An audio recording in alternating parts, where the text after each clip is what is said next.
confirm that we are now live streaming on YouTube. Thank you, Natasha.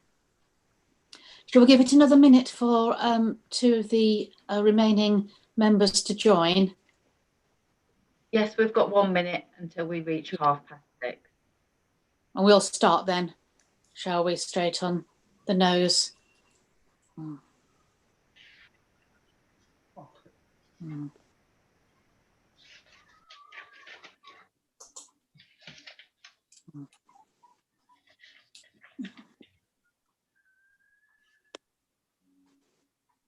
This, yeah. Councillor Chandler's just joined us.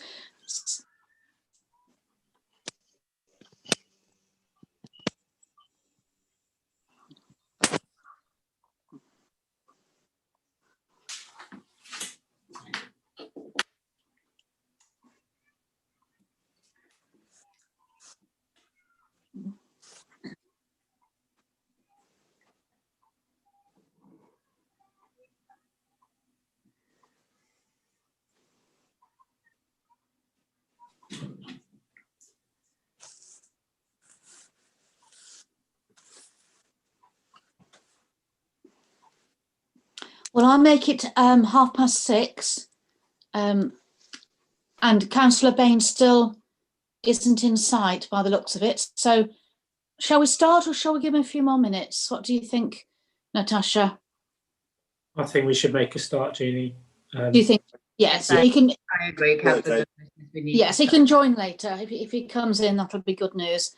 Okay, so welcome, ladies and gentlemen, to this evening's meeting of the Audit and Standards Committee, Tuesday the 29th of September 2020 at 6:30, by Zoom webinar, of course.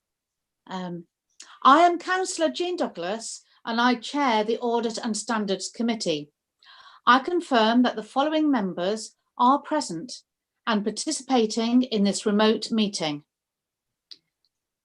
Councillor Prue Chandler, Councillor Robert Child, Councillor Chris Fisher, Councillor Margaret Glancy, Councillor Alan Hewson, Councillor Don Pritchett, Councillor Rebecca Smedley, and Councillor Jacob Wilkinson.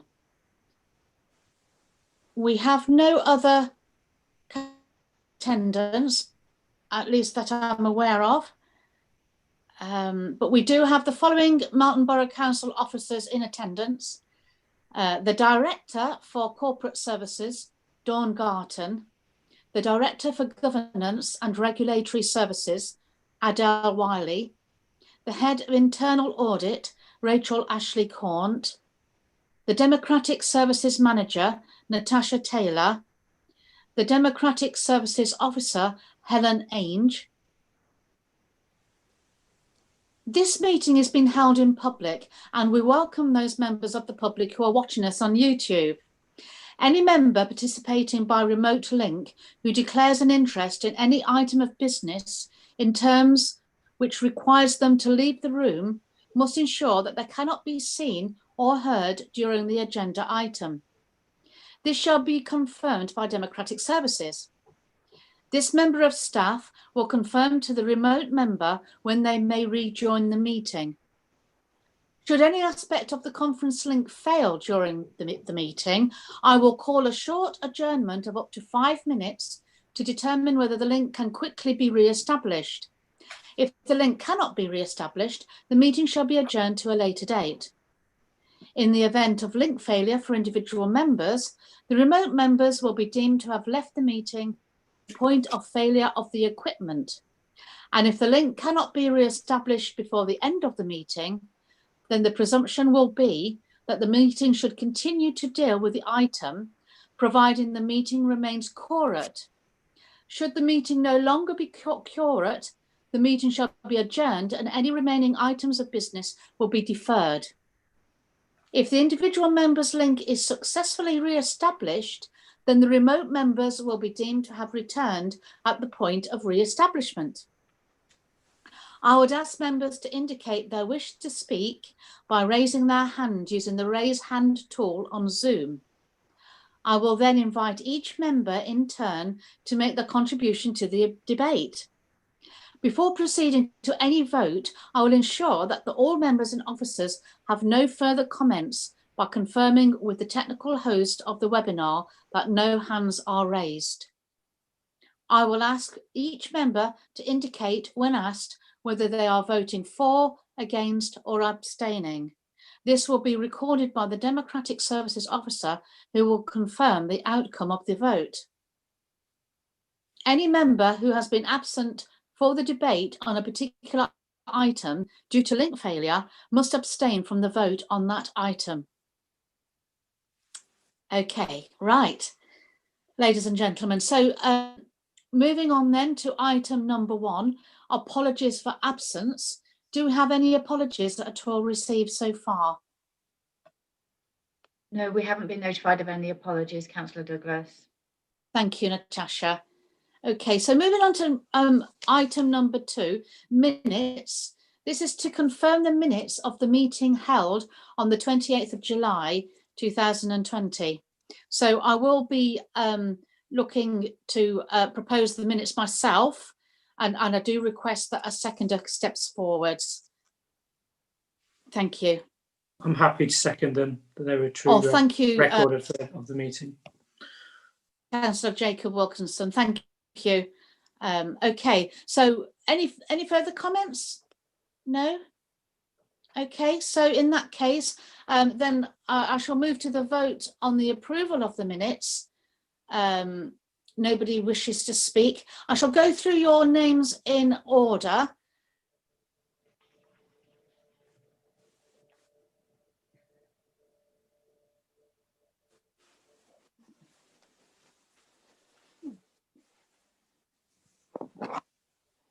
I think we may have lost Councillor Douglas's internet connection there for a moment. So I think perhaps if we just give her 30 seconds to see if she returns back to the meeting.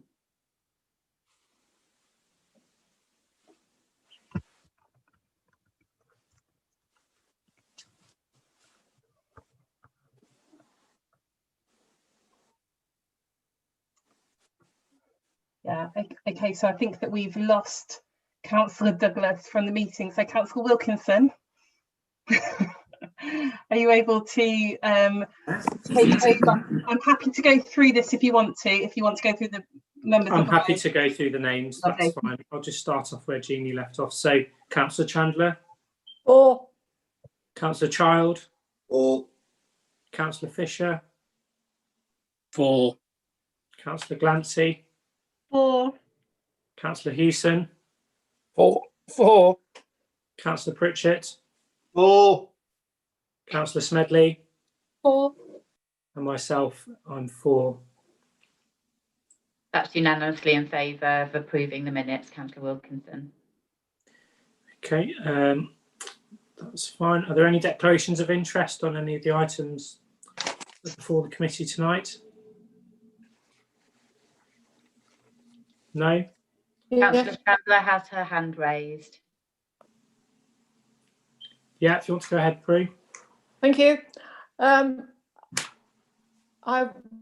probably will want to speak on the cattle market later on in the agenda, and I would like to make it quite plain that we do not use Melton Cattle Market because we don't have any furred animals, just feathered ones, and they don't flow through the market. So I just want to make it clear that I have no interest in Melton Cattle Market as a consumer. Thank you. That's fine. Anyone else? No, There are no further hands raised. that's fine. We move on to the internal audit update. I can invite Rachel just to give a brief introduction to the report. Thank you, Chair. So the first report for you this evening is an update on the work of internal audit during the year to date. So I haven't presented this as the usual progress and performance report on the basis that we have been doing some different types of work. It was agreed when the pandemic started that we would try to avoid any additional burden or disruption to services that were involved in the response to the pandemic.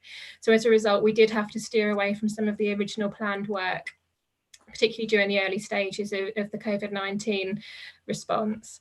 So what I've tried to do within this report is to set out where we are at this point in the year, what we have been working on, and also to share the outcomes of some of that with the committee.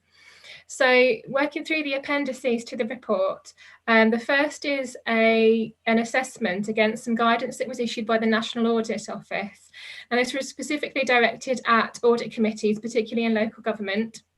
And it gave a number of questions that it suggested that audit committee members should be thinking about and looking to gain assurances over. So what I've tried to do is to work through these with the council's finance team in particular, and with Dawn, just to talk through and understand how Melton have dealt with some of the issues that are raised. And I wanted to share the outcomes of that with the committee this evening. So that's the first appendix to the report. This is just the sections that relate to internal control. So it's a much wider document. There are a number of other sections included within the guidance, but all of the other sections relate to the accounts. So what we've agreed is that we would report on the financial management and internal control at this point. And the items in relation to the accounts can be handled as part of the presentation of the accounts when those come to the committee. So you can seek those relevant assurances then. But in the meantime, we wanted to give you some assurance over governance and financial management. So this forms part of the work that we've been doing during the year. We've also been doing regular reviews of spend across the council and decision logs and financial management and governance effectively during this time. So we don't want to just leave it and come back and see what decisions have been made afterwards. We're trying to give that ongoing assurance throughout. So I've been issuing weekly reports to the Section 151 officer, which are based on analysis of all orders that have been raised across the whole council and all spend that's been incurred on a weekly basis. So that's looking at what we consider to be reasonable under the circumstances, but also anything that seems to have not adhered to standard controls. So as an example, if we've identified an area of spend where an order hadn't been matched to it, or it didn't seem to have gone through the standard process, we've highlighted that for further investigation. And I understand that's then fed through to other governance channels as well.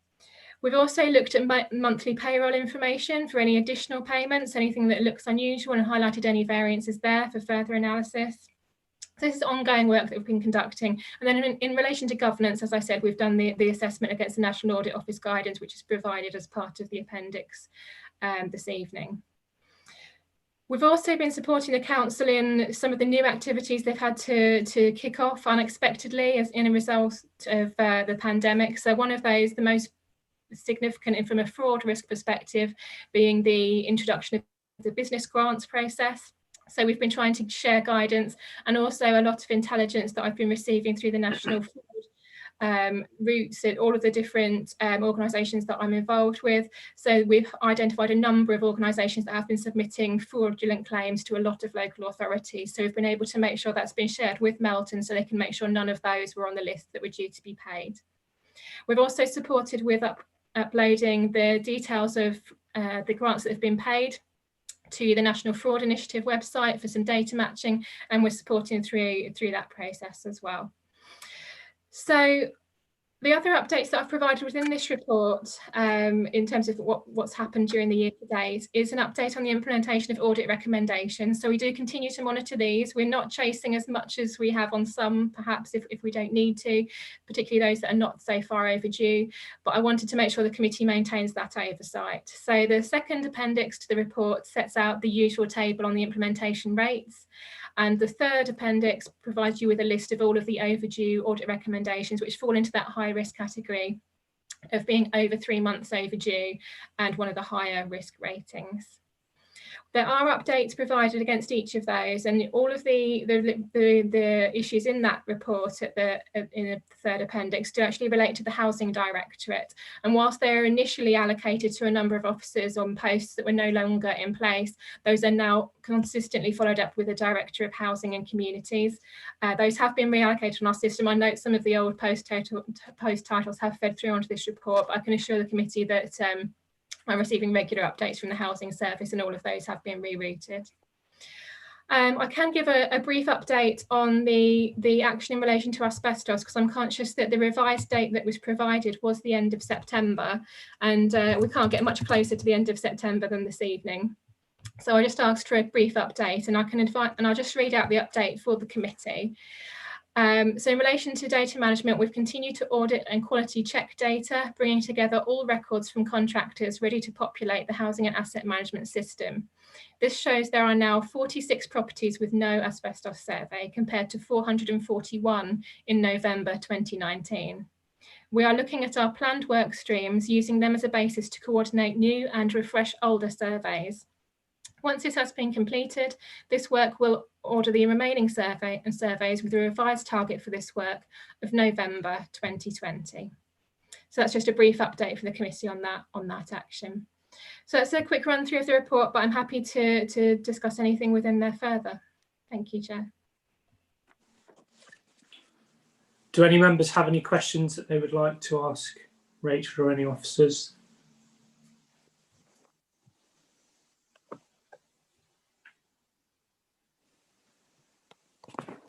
Councillor Child and Councillor Pritchett have their hands raised. Yes, thank you, Jacob, for that.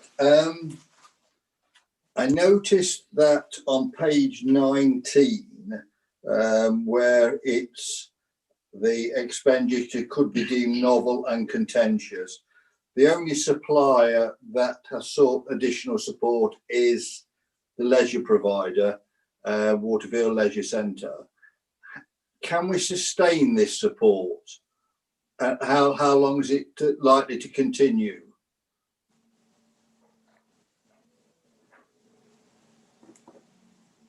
Need to answer that one, Chairman? That's fine, yeah, go ahead.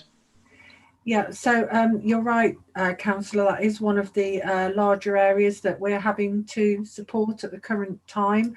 And obviously we don't know how quickly the industry will start to recover and how long that support will need to go on for. And I think that as we go later on into the agenda, you'll see that finance is one of the highest risks on the strategic risk register.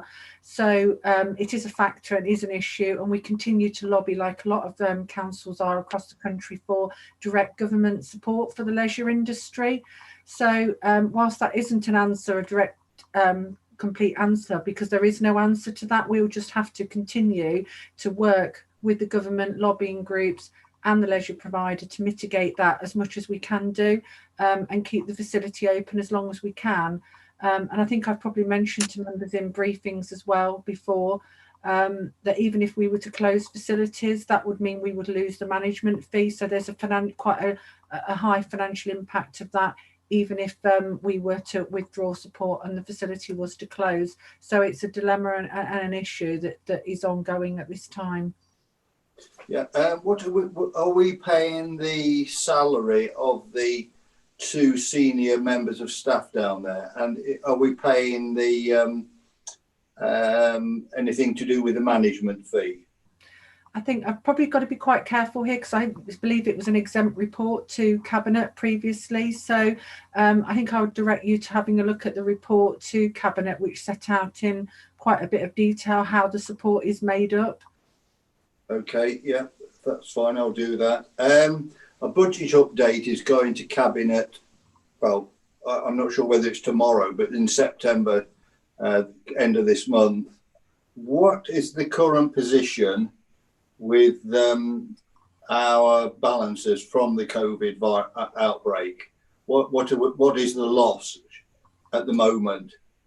Well, again, there was a full report to Cabinet a week ago setting out the financial position to date. And we're holding our own this year based on our estimates of income compensation, which we've only just finalising the claim this week. So that goes in this week. And that's showing that with savings that we've made in year, it's almost a balanced position for this year, but I'll stress that's estimates.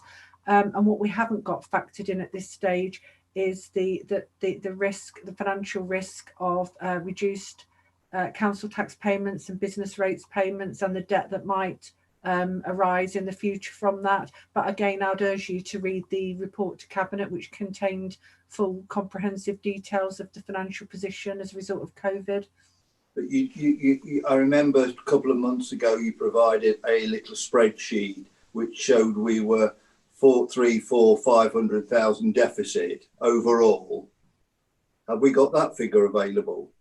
It's all in the report to Cabinet, and what that shows is that as a result of finding around £300,000 worth of savings in year, that we've almost balanced now at the current time. But as I said, that is based on estimates of what we might get from the income compensation scheme. Fine, that's fine. Finally, at the moment, the local business grants, I'm concerned about that, because there is this major fraud risk, and this is maybe one for Rachel. Are we highlighted any areas where there's been fraudulent claims for the grant? Because from what I recall, we've nearly actually spent up to the allocation. But what is the situation at Melton? Have we found any fraudulent claims? Probably one for you, Rachel. Yeah, Rachel, do you want to come in? Thank you, Chair. So yes, so we are receiving outcomes from officers in relation to the checks that they've conducted. I wouldn't want to quote exactly as to whether or not how many we have that have caused concern that have gone on to the further fraud investigation. But I'm happy to provide that information after today if that's useful to the committee. I believe there is one that I'm aware of that we have reported to the relevant central government department. I don't know whether that's the only one, but I know we certainly gave guidance on how to report that. I don't know whether Dawn has any knowledge of any others. Yeah, through you, Chair, I'm only aware of one, which is being looked into. Fine, thank you. Thank you. I'll give someone else a go now, then, Jacob. Chris, if you want to go next. Yeah. Appendix C. Could you just explain to me, as a new member who's trying to get to grips with everything, why is the right to buy policy, I guess, is an update? Why has that slipped so far behind? Is that just staffing levels, or is there other factors?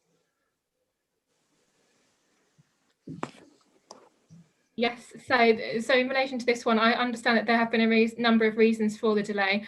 I don't know, Adele, did you manage to get any further update on that one at all? On the right to buy? Yes. Yeah. Yes, I did. Absolutely, I did. So I spoke to the Director for Housing and Communities, and he said that unfortunately capacity due to COVID-19 has meant that it's not been possible to complete the policy. However, also other policies are taking precedence. So, for example, rent setting voids, aids and adaptations. However, they are concentrating on improving processes in the meantime. So although the policy isn't approved at this point, the processes are much improved, and he feels that that is adding confidence to the right to buy process. Okay, thank you for that. Thank you, Chris. Don? I just wanted to commend the internal auditors and also the finance department in the flexible working during a difficult time. And I'm very, very impressed by the flexibility. I didn't know internal auditors were so flexible. But they have been very, very good, and I'm sure in Dawn's department as well, there's been some flexibility there to keep things going and to react to risks on the hoof. So I'm very impressed with that. That's all I've got to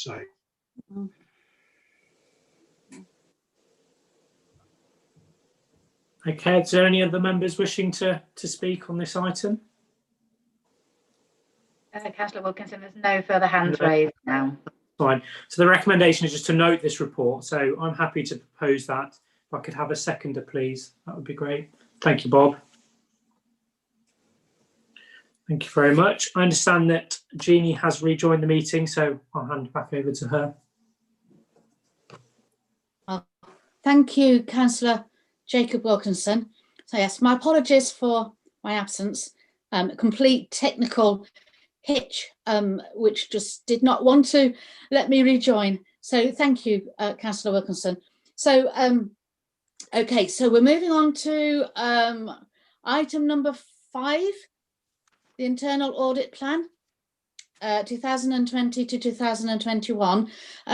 This is to be presented by Rachel Ashley Cornt, the head of internal audit, who's going to provide a brief introduction. Thank you, Rachel. Thank you, Chair. So the last report was looking back at what we've been doing since the start of the financial year and how we've responded to the pandemic. This report is looking ahead and saying, right, where we are now, this is how we plan to spend the rest of the financial year and allocate the resource we have left. So obviously we've had to review the plan on a number of bases, to be honest. So firstly, because we have done some additional work for you in relation to the ongoing assurance around spend and governance and the business grants support work that we've provided and the additional fraud involvement as well.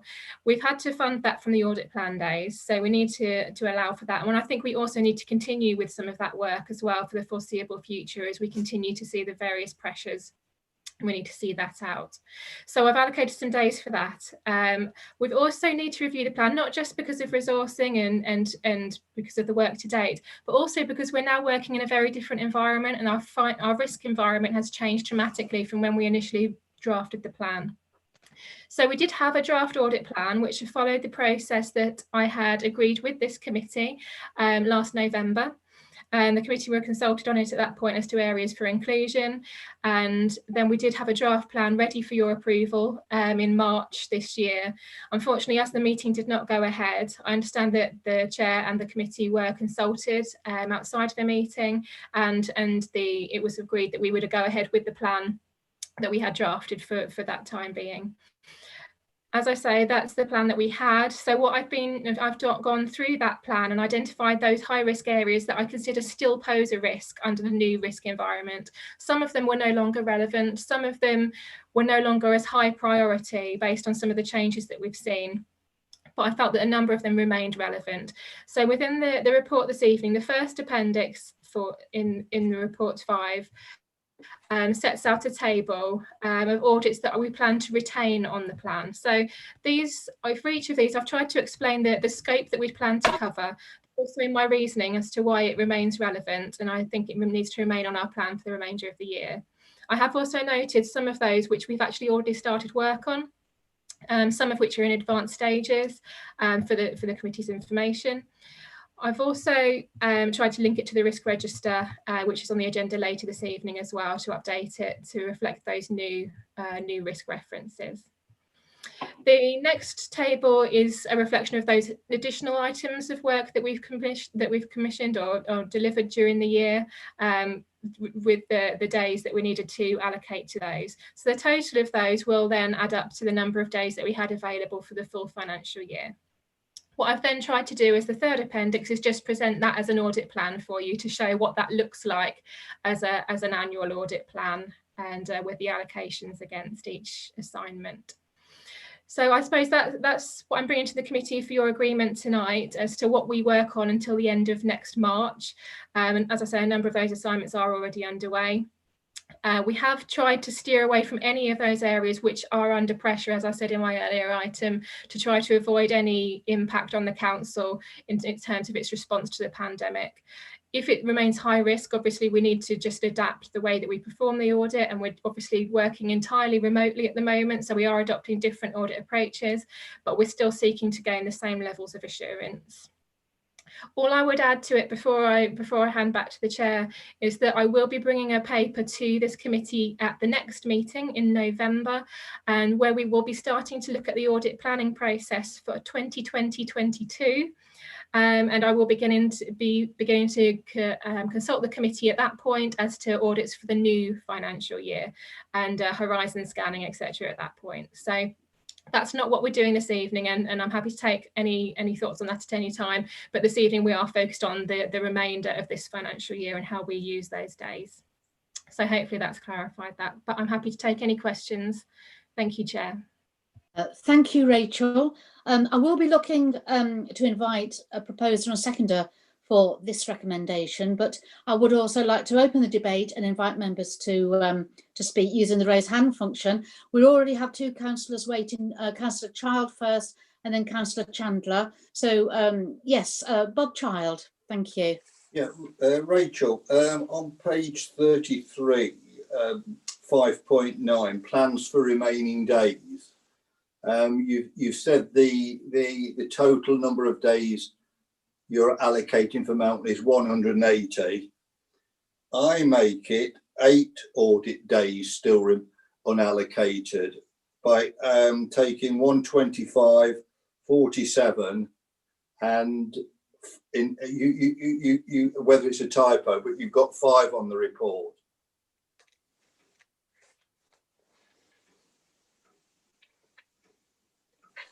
Is that one for Rachel?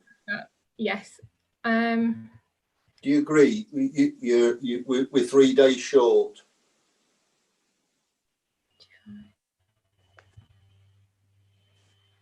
I will have to check that. I believe it may be that we've added something to the first table. I will. Could you check on that. Could you email members? I won't add it up now. Could you email the response to that, Rachel? I will do, yes. I'm just trying to add it up as I sit here, but I don't want the committee to wait for me to do that. I'm pretty certain that it did add up to the days, but I will check back. It could be that one of the totals changed. To lose 3 days. 5.8. Hello. Sorry to interject. Could Rachel just email everybody with the response? And so we all know. Thank you. Go ahead, Councillor Child. Sorry for the interruption. Thank you. The 5.8, Rachel, you say there's been an request for assistance and support at the cemetery. Can you outline, members, what that was to do with or not? I'd probably turn to the officers at that point. I'm not sure whether whether we're able to share further details on that at this point.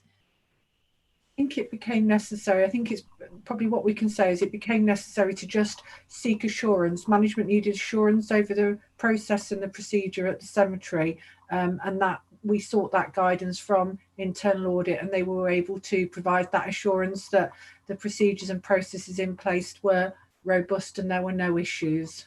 I think other than that, that's probably the best that we can give in the meeting.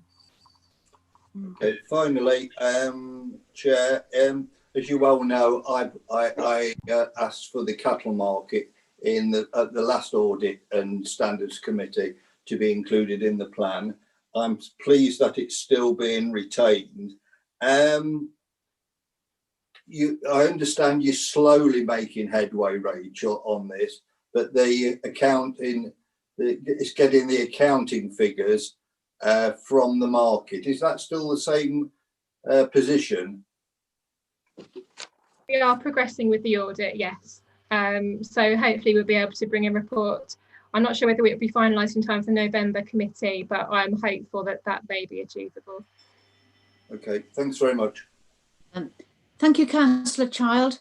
Next, Councillor Chandler, please. Would you like to speak? Thank you very much, Chairman. Following on from Councillor Child, I wish to talk about the cattle market, because do we know how much less income we're likely to get from the cattle market this current year? Now farming's in the mire. Fat cattle aren't going through the market anymore. They're being sold dead weight. And that's got to be a significant reduction in income. The hospitality industry being in the mire has absolutely hit all livestock farming, whether it's fur or feather. And this has got to be, you know, it'll have ramifications for the council. And I think we do need an up-to-date figure on how much the income is likely to drop over the course of the year. I mean, we keep talking about the lease arrangements and things, but I know from my days on the council, it's all about headage payments, how much we get per animal. And I think that's still in place, is it not, Dawn, the headage payment? I'm not sure about that particular element, but I can answer the other question. Because of the reasons you've outlined, I mean, the market was closed for a certain period of time. It was also closed, I don't know if it's still closed to the public, and certain of the trading activities have not been operating during COVID. So for all those reasons, the income is substantially down at the market in terms of what the operator is seeing. As a result of that, our forecast for the year, and I have to keep stressing this forecast because we just don't know where the rest of the year is going to go, is that we'll only be taking the base rate commission.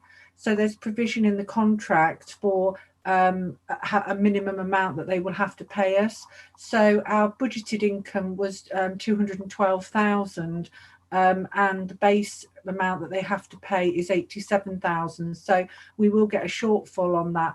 That said, that I have assessed that based on the principles of the government's income compensation scheme, that is eligible. So we will be making a claim for the difference of that lost income to the government, who will reimburse us 75% of 95% of that loss, if that makes sense. Yeah, it does. So there will be a loss, but by the time we've had the base rate and we've been compensated from the government this year, it's not as bad as it could have been. Thank you. I don't know if I can just respond to the earlier question now. I've just been able to refer back to my notes in terms of the figures. So just to explain the 8 days difference, this relates to an audit that we originally had in the plan, and apologies, it slipped, it hasn't made it onto a separate table. We had an audit planned on the Lifeline service. So rather than cancel this one, we've looked to reduce the number of days that we've allocated to it. So this has freed up the additional days. We have, however, allocated 3 days to completing that, and the other 5 have been allocated to a general contingency code, and that accounts for the 8 days difference. Well done, Rachel. Thank you. Thank you. Thank you, Rachel. Thank you. And thanks to Councillor Chandler for that. Councillor Pritchett.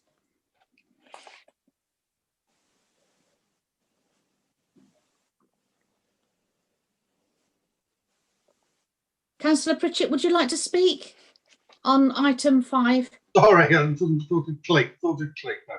No. Page 41, Rachel. It says spend reviews 20 days, governance reviews 10 days. Given that we're quite a small organisation and we've got previously allocated in the plan, we've got budgetary control and various procurement compliance, financial controls. It seems to me, can you explain it? It seems like we're doubling up. Yes, I'm happy to take that through you, Chair.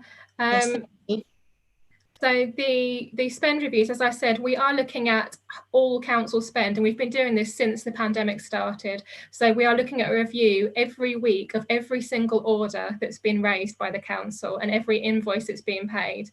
Now, we have been doing that on a weekly basis. We've now reduced that to a bi-weekly basis, but it does involve quite a lot of resource to make sure that we're doing that to a reasonable level. We're also then dealing with any queries that arise from that by speaking to officers. I would say we're not going through every single order and but we're just looking at it from a reasonableness perspective to see if anything stands out. We're also then looking at monthly payroll data. And this is something that we're doing with various other authorities as well, just to give that level of assurance to the Section 151 officer and to the committee that financial controls are operating effectively. As I say, we are looking to reduce that now. We're now moving to a bi-weekly approach, but I do think we need to continue that process for the foreseeable. And as I say, we're providing those reports each week to the Section 151 officer. So that's what that focuses on. Whereas an audit of budgetary control will be based on audit testing. So we will be doing our standard approach to testing the budgetary control framework, looking at the controls that are in place and sample testing those. So it will be quite a different piece of work. What we're doing with the spend review is very much a reasonableness check rather than an audit. Why? Why? As controls weakened, you've got to check them, and why £20 here, £30 here? It's a bit 1950s, isn't it? No, so obviously we are proportionate with how we approach this, and it is something that is recommended that we'll do at this time because we have got some changes in process. We have got some unusual spend that's been going through as well that we might want to make sure does it stand up to scrutiny, to make sure if decisions have been made. So I don't know whether Dawn wants to comment at all on anything as to the value to management of the reviews. Yeah, I think it's really important at the current time when, particularly at the beginning of the pandemic, where, you know, we had to respond really quickly and, you know, decisions were being made under delegated authority, under emergency powers, and we had spend going out against COVID that perhaps, you know, normally was outside of the budgetary control process because we didn't have a budget for that. And when you're in that kind of situation, and also the way of working was very different. People working remotely and having to work and respond very quickly. That's an environment where, you know, controls can break down and things can happen. And I think that extra assurance has been really useful, even if it doesn't find anything, to actually say, you know, controls are still operating well under those kind of conditions, and there's nothing you should be worrying about. So I think that was really important to get that assurance. And I think as well, it's provided that comfort that, you know, decisions are being made in the right and proper way. And as I say, that all expenditure was right, appropriate and coded appropriately. I think it's fair to say, Dawn, that you're also pretty short-staffed, aren't you? I think at the last audit committee, there was an agreement to fund another post. So you've not had a lot of staff to make all these payments either, have you? We have got a vacancy on the finance team, but like, you know, the rest of the council at the current time, you know, responding to COVID and the additional work is putting a strain on a lot of the resources across the council, not just finance. But that's why the beauty really of why audit redirecting their resource has been really helpful, because instead of my staff having to do a lot of those extra checks and balances, we've had the support of audit to give us that assurance and provide that extra capacity in an area that it's been needed, rather than going in and auditing things of lower priority and taking staff away from responding to COVID to actually do an audit. This has been very useful.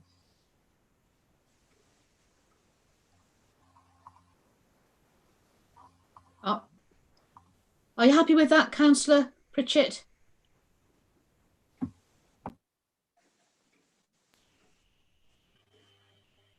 Okay. Yes, yes. Okay. Have you finished, Councillor Pritchett? I don't think we've got any more speakers waiting now. So no, there's no more councillors with their hands raised, Councillor Douglas. So I am looking for a proposer for this recommendation that we review and approve the revised internal audit plan coverage for 2020 to 2021, and that we delegate authority to the Director Corporate Services in consultation with the Chair of the Audit and Standards Committee to agree amendments to the plan during the financial year if required. Could I have a proposer? I'll move that. I'm happy to second the recommendation as well, Chair. Yes, Councillor Child to recommend and propose rather, and Councillor Wilkinson to second. Thank you, councillors. Right, we'll take it to the vote. So Councillor Child, obviously you've proposed that, so I take it that you're for that. I am. You're for it, of course. Okay, Councillor Hewson. For. We're not in alphabetical order here, sorry. Councillor Fisher. For.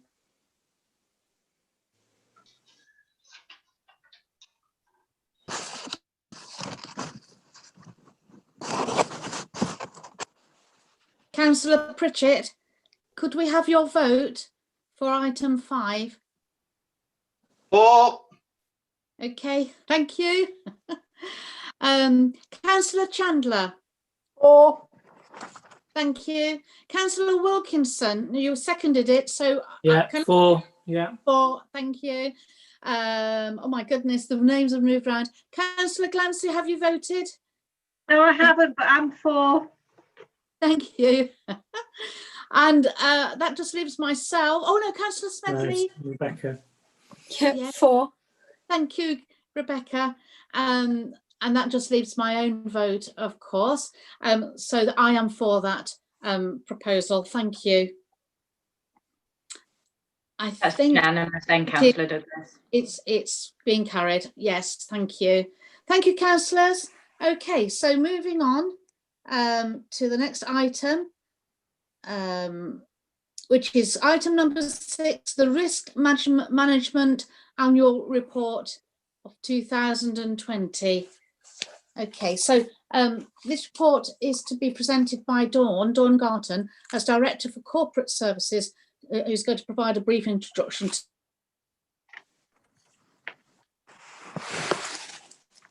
Yes, thank you, Chairman. So as the report said, this is an annual report which you get on an annual basis on activity over the past 12 months relating to risk management. You've got the strategic risk register attached as an appendix, and that sets out the high strategic risks that are contained in the risk register. And we do have more lower level risks that are managed either through project management or at a service level. Senior leadership team review the strategic register twice a year, and you'll see as well attached in that risk register a variety of mitigations and actions that are being undertaken in order to try and reduce those risks down to a lower level. In the detail of the report, you'll see there that we've focused on the top 6 risks and shown the movement over the last 6 months, and also given a flavour of some of the key mitigations and actions that are being taken relating to those risks.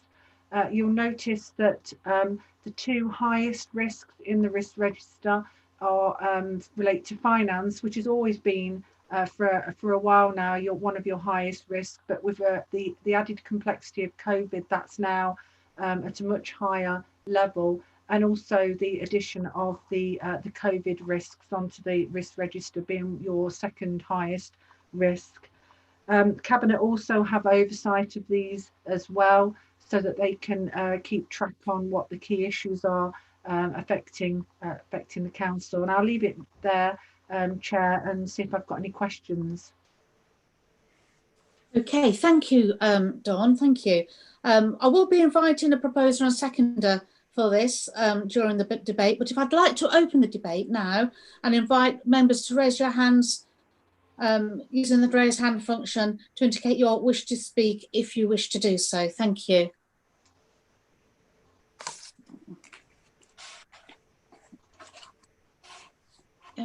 Well, we have no hands raised, but maybe I ought to raise my own hand here because Councillor Pritchett has just raised his hand. He raised his hands. And yes, here we go.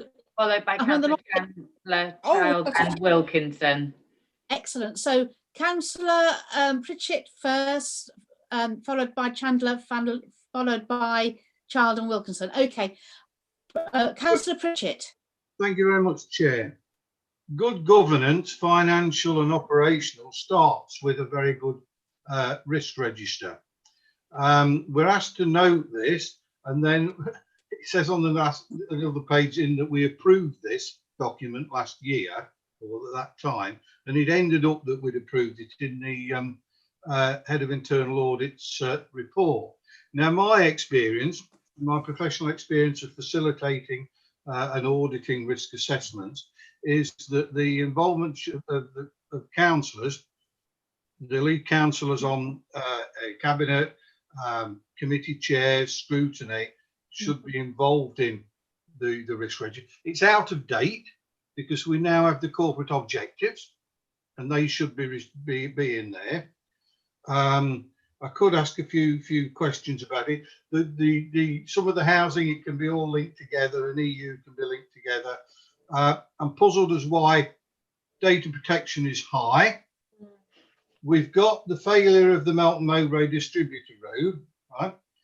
Housing targets and income, traffic alleviation, 6,000 jobs, supposedly in industrial estates, a new surgery, which goes towards another objective, and people to keep the town centre alive. We've so far not been very good at that project, and yet it's a medium risk, and it doesn't get senior chief executive accountability on there. The risk titles on the left, I can't relate to specific, it's general, what I would call padding and general speak in the narratives. you can't hang your hat, shall we say, on the risk to something specific. I mean, number 13, devolution. It's not here yet, but when it does come, the issues around that could very well go straight to high risk. I noted that the Director of Growth is not responsible for any key risks. As I say, it doesn't pass muster for me. It needs the corporate strategy and more, working through specific things, putting into the risk, and only then can you have a decent internal audit plan for next year. And this is key, and that's why I've kept quiet on this year's audit plan.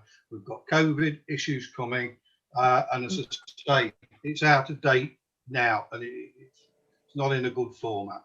That's all I'm going to say. Thank you, Councillor Pritchett. There's quite a few items and issues you raised there, so I don't know if any of the officers want to comment at this point. We can move on to Councillor Child. Councillor Child. Yeah, just one for the corporate director for corporate services. Failure to secure financial stability in the medium term. I know you're in the process of appointing another person, but do you feel you've got the resources to provide the significant financial stability required, and to carry on keeping all the other financial procedure rules in place, so we're not faced with a high risk like the last time on financial control? I think the risk is not about the lack of financial control. It's around our future financial sustainability.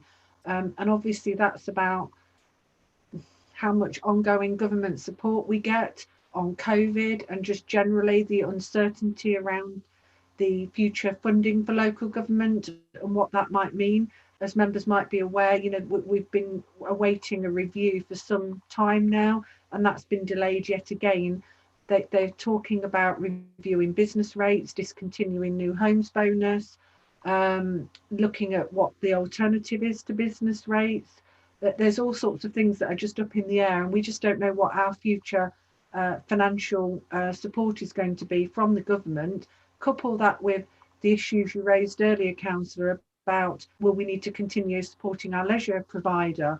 Will car parking income go back to normal from the 1st of April? Will we have a local lockdown next year? Will we continue to have to spend on protective equipment? Will we have a lot of bad debts we've got to write off? All of those are unknown and almost impossible to try and forecast forward. And if you do forecast forward, you'll have something from maybe a low risk to an absolute astronomical risk. It's just impossible to do that financial forecasting in the current climate and without that certainty.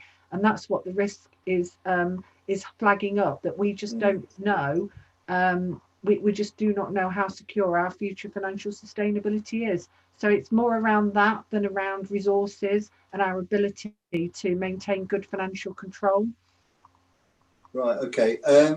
On the impact of COVID-19, I'm on the task and finish groups and for people, and there's another group doing the plays. So we've actually made a start with gathering the information to present to the cabinet on at the turn of the year. So hopefully that might throw up something where we can change the policy and move that forward. Can somebody answer implementing these new IT systems? What is happening with that? So are you referring specifically to the risk in the register, or are you referring I'm looking at the non-compliance with GDPR. Okay, that's a different one to IT. I'll hand over to Adele on that one. Okay, so yeah, so the risk with GDPR is quite high, Councillor Pritchett, and the reason why is because we did implement GDPR well, but I think you know, we haven't had the resources in recent times to be able to really proactively manage that. So that's about trying to get us into a really good position. In terms of my role as a data protection officer, I think it's one of the biggest risks that we can have in terms of data. So I think it's always really good to have it on that strategic register. In terms of IT systems, Councillor Pritchett, the child. Oh, the child, sorry. I'm just trying to find the bit that you are referring to. Page 49. Oh yeah, so new systems procured in more accurate data retention. Was it that one? Implementing the new IT systems. Okay, so it's probably. So what is happening there, Adele? Do you mean risk number 2, Councillor? I'm looking at page 49. Okay.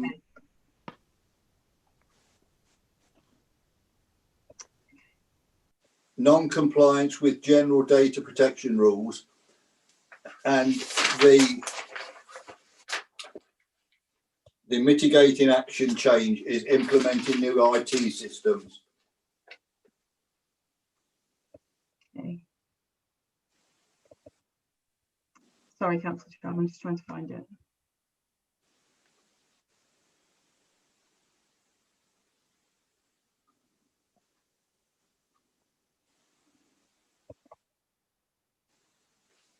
Okay, yeah, so IT systems, yeah, sorry, Councillor Child.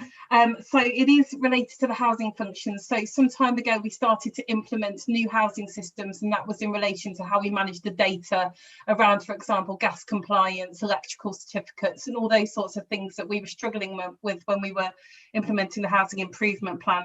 As far as I'm aware, those systems are now in place, and we do have better data control. We also have a specific officer who's dealing with data management on a day-to-day basis. So as far as, you know, I'm concerned, I think that risk has lessened because we have those systems in place, because we have more dedicated resource to manage those systems as well. Thank you. That's it, Chair. Yeah, thank you, Councillor Child. Thank you, Adele, for your response there.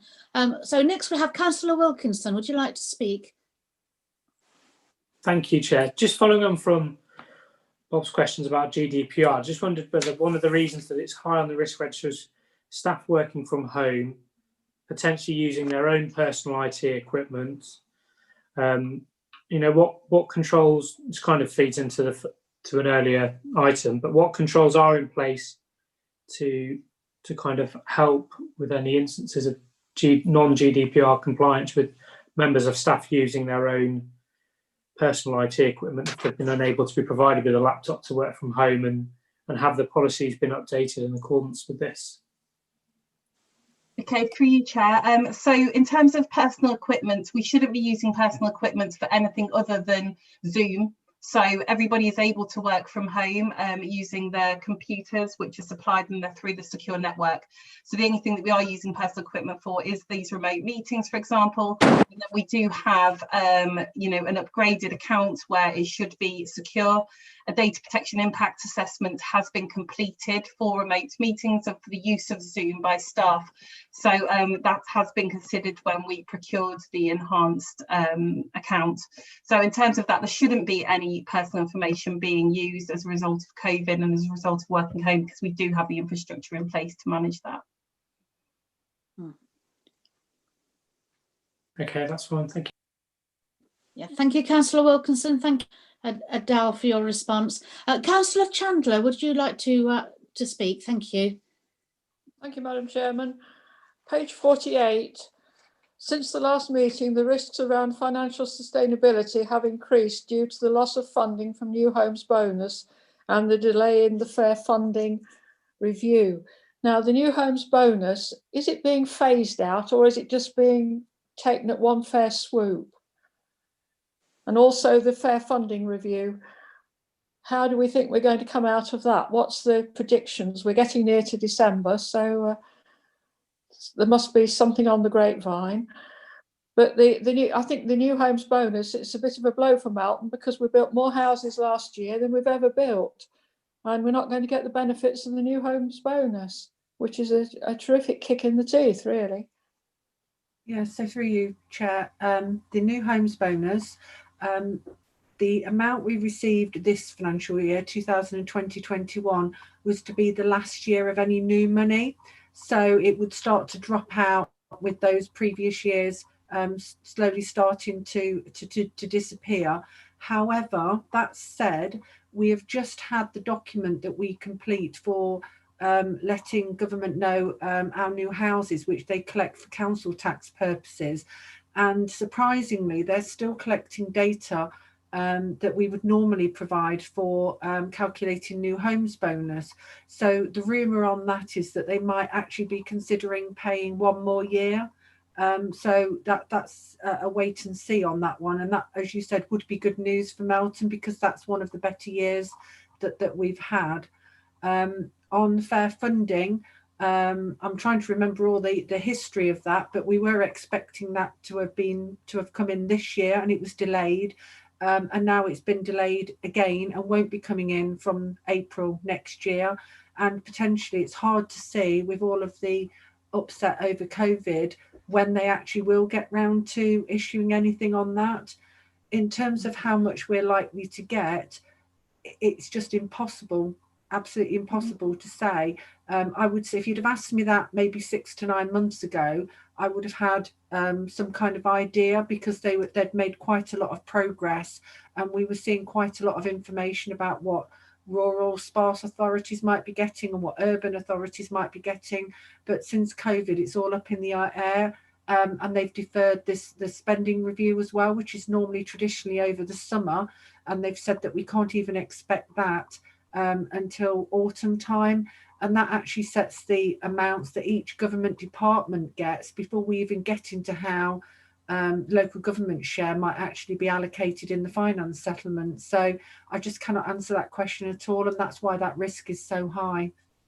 Thank you. Yeah, thank you, Dawn. Thank you, Councillor Chandler. Have you any more hands raised? Any further comments from members wishing to speak? No.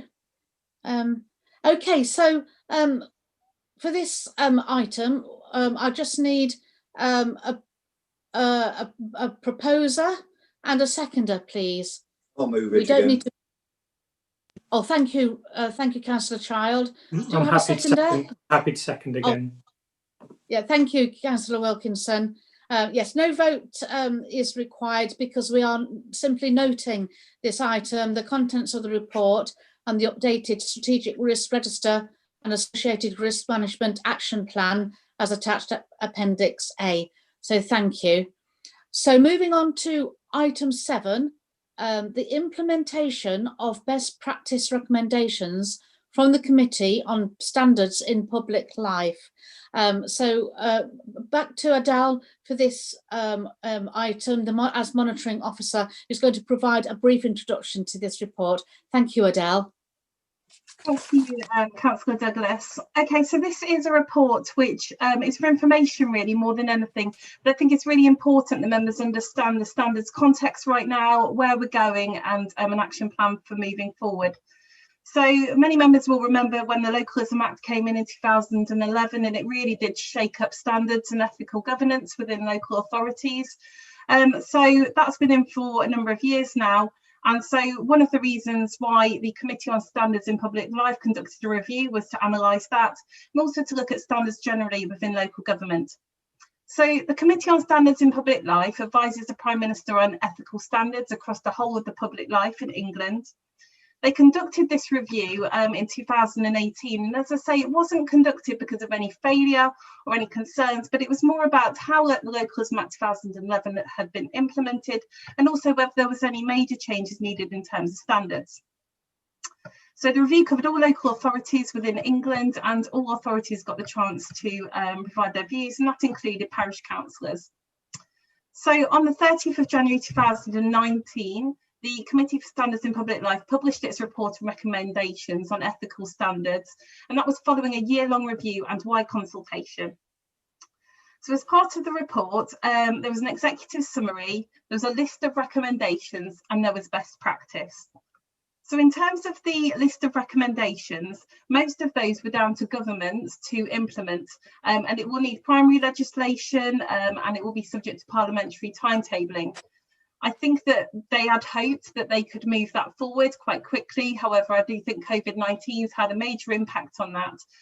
So much of that hasn't progressed. And actually, when we looked at this, when the review was first conducted, they said that in 2020, those best practice recommendations should be completed. They thought that a lot of the recommendations for governments would be completed, but we're not that much further forward than we had hoped. So that has put us back a little bit. Members will recall at the last meeting that we discussed the new model code of conduct, and the implementation of that will really have some positivity for this best practice recommendations. So some of the stuff that we had hoped to do will be implemented if that goes ahead. So I've put together an action plan, which is attached to Appendix A, and that notes both the progress towards achieving best practice and how it will be met in the future. As we'll continue along those lines, and as I say, the model code of conduct, we submitted our comments for the consultation, and we hope that that will be released in the near future, which will help us to meet some of these. What I suggest is that this is brought back again within the next 6 months, so that members can once again monitor progress, but also myself as a monitoring officer will be looking at these as well.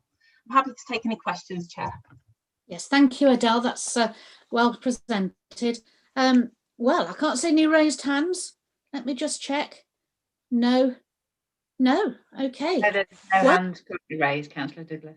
No. I mean, it was a very concise and clear report. Thank you, Adele. And we shall look forward to it returning back in about 6 months' time with the action points completed. So we don't need to go to the vote with this, but I am looking for a proposer and a seconder, if we can. Have I got a proposer for this? Yeah, I'll move it. Thank you, Councillor. And thank you, Councillor Wilkinson. That's great. Yes, so no votes required, but we have a recommendation that the Audit and Standards Committee notes the action plan for implementation of the best practice recommendations as set out as Appendix A. That's great. Thank you. Right. Okay. So moving on to item 8, urgent business. I can confirm that there is no urgent business for this evening's meeting. Thank you. And in actual fact, we therefore have closed and finished this meeting at 19:35. I'd just like to thank Councillor Wilkinson for taking over as chair when I had my technological hitch. I do appreciate that, Councillor Wilkinson. As vice chair, you did really well. So thank you. And thank you for all for coming along this evening, and for our viewers on YouTube as well. It's been a good meeting. Look forward to taking many of the papers forwards as we're monitoring and reviewing over the coming months.